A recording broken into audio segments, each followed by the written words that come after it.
What is CRAN?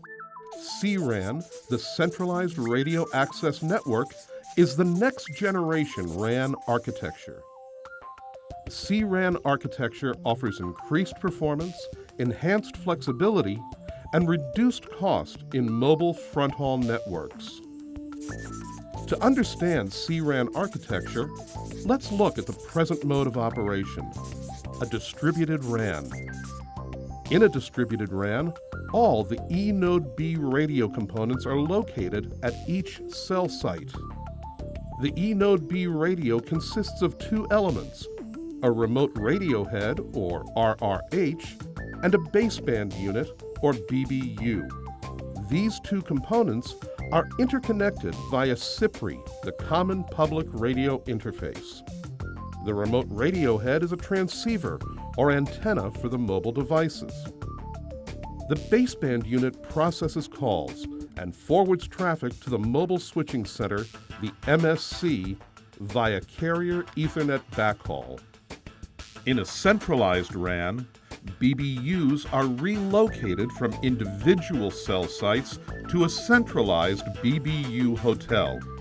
The BBU hotel can be housed in a central office or at a super macro site. Removing the BBUs from cell sites means operators can remove routers too. This reduces costs associated with space, heating, cooling, power, and test access. What's more, the centralized topology simplifies networks. Deployment and scaling are expedited, and carriers can get to market faster. A CPRI-based transport service requires a low-latency facility.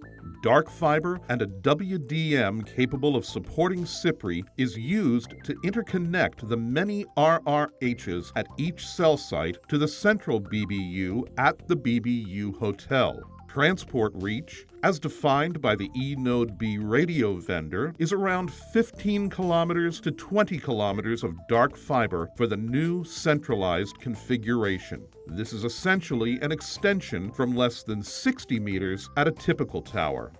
Since multiple BBUs are co-located in a CRAN, their X2 interfaces can cost-effectively interconnect, resulting in improved performance.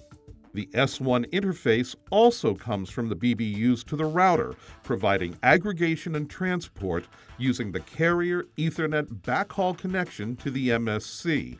A single intermediate or large-scale router is used at the BBU hotel instead of many small routers at individual cell sites, further lowering costs. Finally, the CRAN topology positions the network for SDN and NFV as the network controller can provide better resource management of the spectrum enabled through X2 interconnect. Once the BBUs are centralized, a server can ultimately replace the purpose-built hardware and virtualize the BBU functionality, resulting in a virtual BBU. This means greater flexibility, even higher performance, and even lower cost.